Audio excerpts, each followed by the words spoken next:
So you recently bought a yacht. Maybe it took 10 years of work. Maybe it took one lucky exit. Either way, you finally signed the papers. You stood on the deck for the first time and felt something click into place. This was supposed to be the finish line, but here's the strange part. For most yacht owners, the finish line doesn't feel like a finish line for very long. Psychologists have a name for this.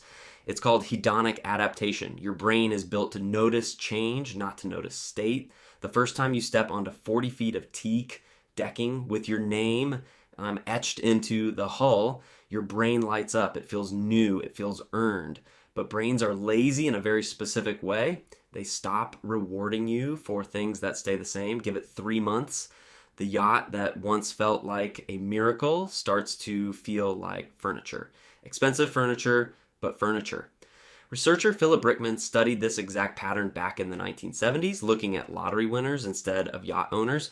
The finding was almost identical. People who won huge sums of money reported after the initial high wore off roughly the same day-to-day happiness as before they won. Not because money is fake, because the brain resets its baseline. Whatever you have becomes the new normal, and normal doesn't excite anyone.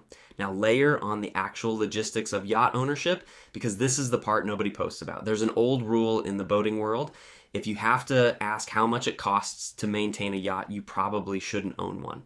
Industry estimates put annual upkeep at around 10% of the purchase price. Every single year, a $2 million yacht can quietly cost $200,000 a year just to exist.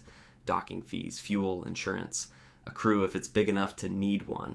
Barnacles don't care how much money you have, neither does a failing generator at 2 a.m. 40 miles offshore.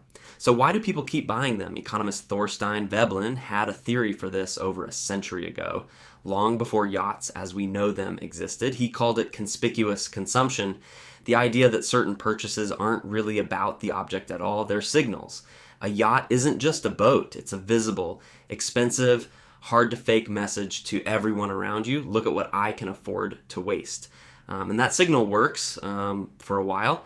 Then something odd happens. You stop comparing yourself to people without yachts. You start comparing yourself to people with bigger yachts. This is where things get almost sad. Marina culture has its own invisible ladder. 50-footers dock near 50-footers, 80-footers cluster with 80s. Owners who once felt like they'd made it now feel quietly like they haven't made it enough. The goalpost didn't disappear, it just moved 40 feet down the dock. Ask actual owners off the record and a pattern shows up again and again. The joy isn't in owning the yacht, it's in specific narrow moments. The first sunrise on open water, a meal cooked and eaten with no schedule attached to it, silence, real silence that only exists a few miles from shore. Those moments are genuine, nobody fakes that feeling, but those moments have almost nothing to do with the object itself.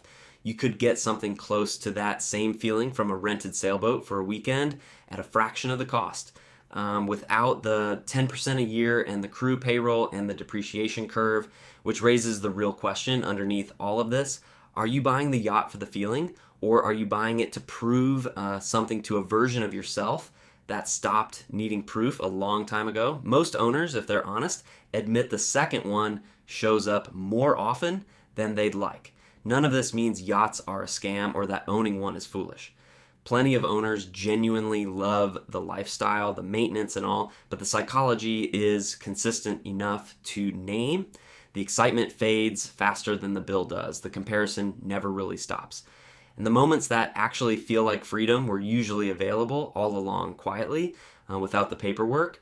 So you recently bought a yacht, and somewhere between the second month and the second year, you'll probably catch yourself standing on that same deck, in that same spot where it first clicked into place. Except this time, it won't feel like a finish line. It'll just feel like Tuesday. And that, more than anything else, is the most expensive thing money can buy you. Not the yacht, the moment right before the newness wears off.